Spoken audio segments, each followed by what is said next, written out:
Dona Paz ir lielākā prāmju katastrofa mierlaikā pasaulē, kurā mazāk nekā stundas laikā dzīvību zaudēja gandrīz 4500 cilvēku. Šī avārija pievērš uzmanību nozarei, kas prasījusi vēl tūkstošiem dzīvību. Bet vai tas ir tikai aizberga redzamā daļa, vai vienkārši slikta veiksme?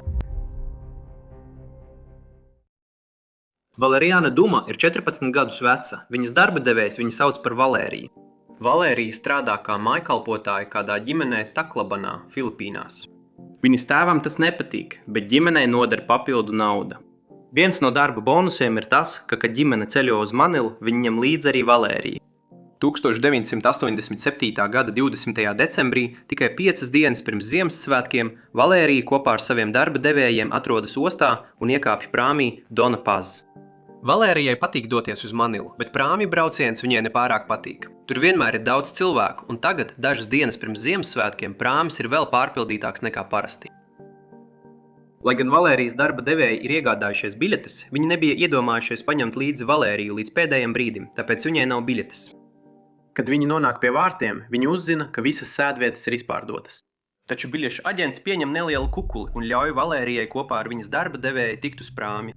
Izplatīta prakse īpaši svētku sezonā.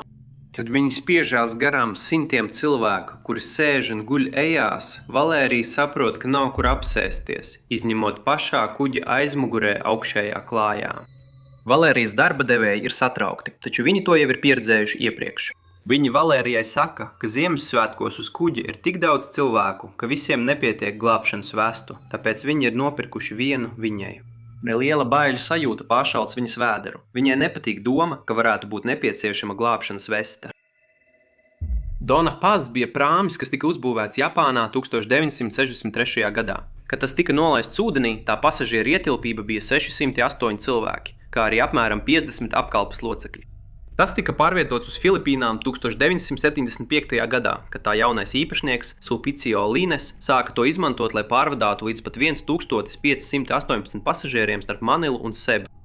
1979. gadā tas aizdegās, atrodoties ceļā. Par laimi, visi 1164 pasažieri un apkalpe izdzīvoja, jo kuģis tika uzskrējis seklumā, kas nodrošināja evakuācijas ceļu.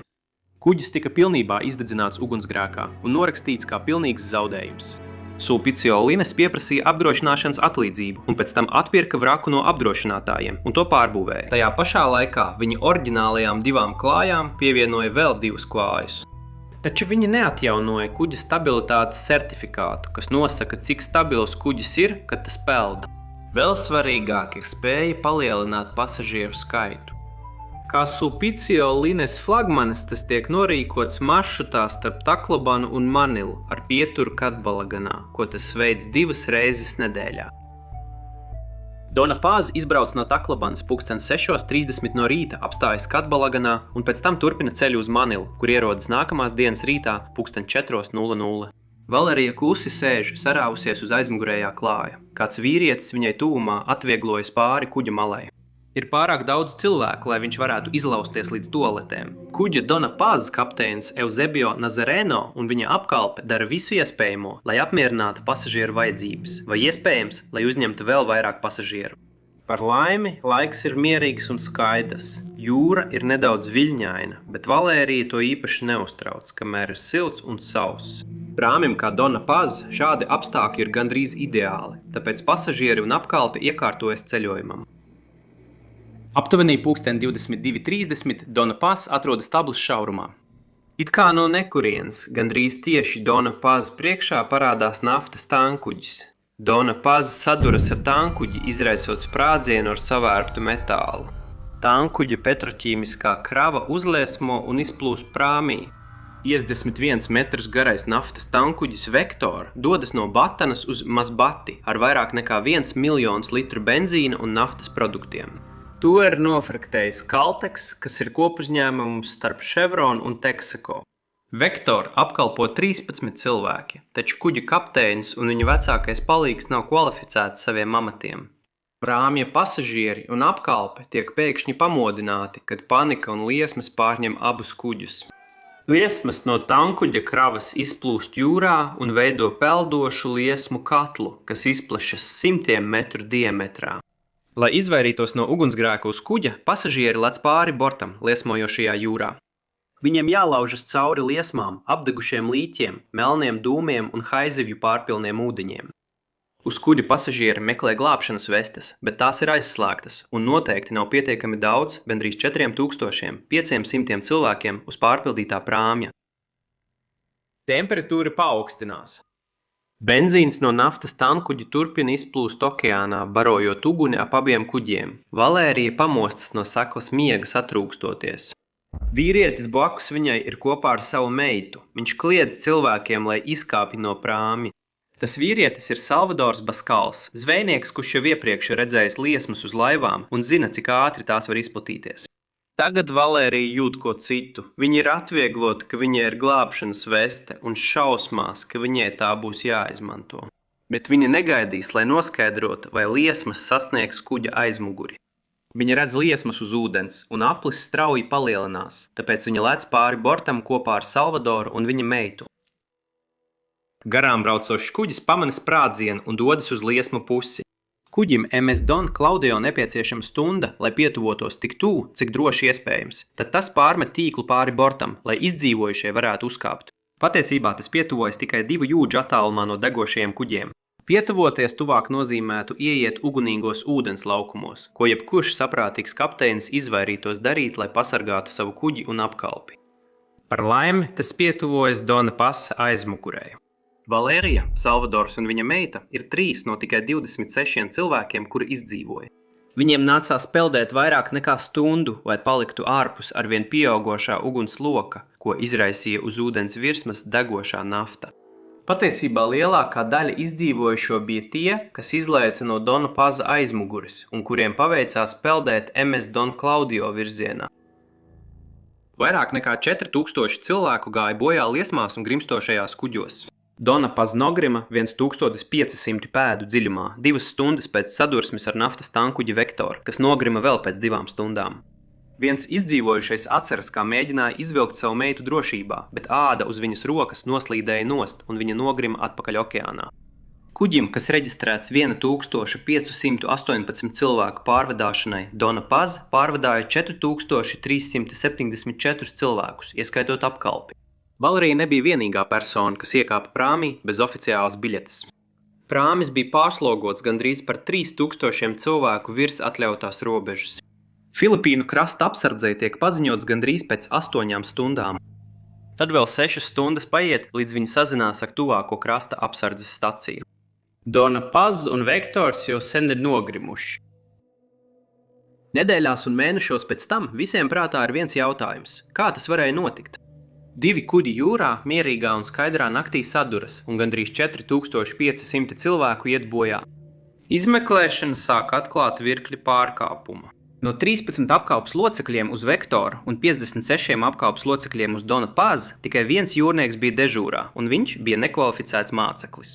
Dona Paz apkalpe dzēra un noteikti neatradās savās norīkotajās vietās. Kapteinis skatījās filmu. Jūrlietu noteikumi paredz, lai dežūra būtu visu laiku. Ja apkalpe būtu dežūrā savās vietās, viņi būtu pamanījuši tuvojošos kuģi pietiekami laicīgi, lai mainītu kursu. Galu galā vaina tika uzlikta tankuģim, kuram trūka personāla. Apkalpe nebija kvalificēta, un tankuģis darbojās bez apskates certifikāta. Iespējams, vaina tika uzlikta turīgākajai naftas kompānijai ar lielākām finanšu iespējām. Taču arī prāmis nebija bez vainas. Tas bija tik ļoti pārpildīts, ka pasažieri gulēja gaitenī un kuģis svērās uz vienu pusi, jo svars bija koncentrēts augšdaļā.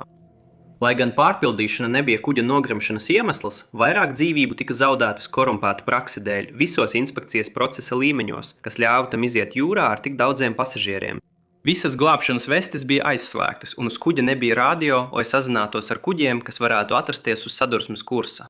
Šie faktori veicināja negadījumu smagumu. Taču vienīgais, kas pilnībā būtu novērsis negadījumu, bija atbilstoša sardzes kārtība uz viena vai abiem kuģiem. Tankuģis neparādījās no nekurienes.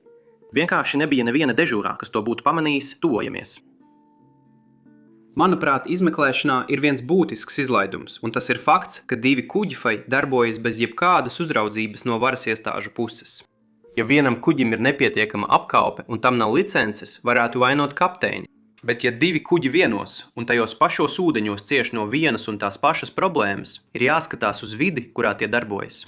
Dona Paz spēja iegūt inspekcijas certifikātu un licenci pasažieru pārvadāšanai, pat ja pēc 2 papildu klāju pievienošanas tai nav atjaunināta stabilitātes certifikātu. Krasta apsardze, kas ir atbildīga par kuģu pārbaudi, lai pārliecinātos, ka tie nav pārpildīti, pieņem kukuļus, lai pievērtu acis, īpaši svētku sezonā. Lielas naftas kompānijas, piemēram Chevron un Texaco, čarterē kuģus, kuriem nav atbilstoši licenču un kuriem nav kvalificētas apkalpes. Katram inspekcijas procesa posmam varas iestādes ne tikai nepilda savus pienākumus, bet patiesībā pieņem kukuļus, lai pievērtu acis, kamēr uzņēmumi peļņas vārdā pakļauj riskam gan pasažierus, gan kravu. Šī kultūra radīja vidi, kas ļāva 2 kuģiem darboties bez jebkādas kontroles. Tas, kas visticamāk sākās kā prakse pārdot biļetes 1 vai 2 pasažieriem virs normas, pārvērtās par Dona Paz pārlādēšanu gandrīz 3 reizes pārsniedzot tās reģistrēto ietilpību. Šī kultūra pievēra acis uz to, ka apkalpes locekļi dežūras laikā dzēra alu un neatradās savās darba vietās. Tā pati korupcijas kultūra ļāva tankerim Vektor doties jūrā ar nekvalificētu apkalpi, kas arī neatradās savās darba vietās. 2015. gadā Sulpicio Lines zaudēja licenci pārvadāt pasažierus. Pirms tam vēl 3 viņu kuģi nogrima, izraisot gandrīz 1500 cilvēku bojājēju. 15 gadu laikā, pirms Dona Paz avārijas, Filipīnu ūdeņos notika 80 sadursmes, 177 nogrimšanas, 53 ugunsgrēki un kopumā bojā gāja 4000 cilvēku. Ieskaitot Dona Paz, tas ir vairāk nekā 10 000 cilvēku 43 gadu laikā. Tas ir aptuveni 232 nāves gadījumi gadā. Taču Filipīnām ir vairāk nekā 7000 salu, un tām ir jāpaļaujās uz prāmjiem kā transporta līdzekli.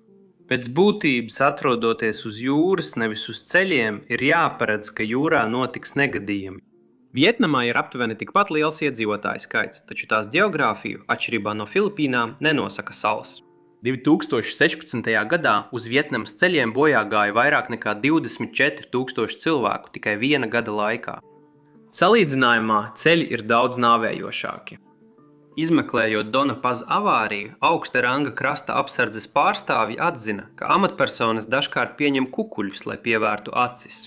Viņi arī norāda, ka viņiem trūks darbinieku un nav pietiekama resursu, lai pārbaudītu katru kuģi.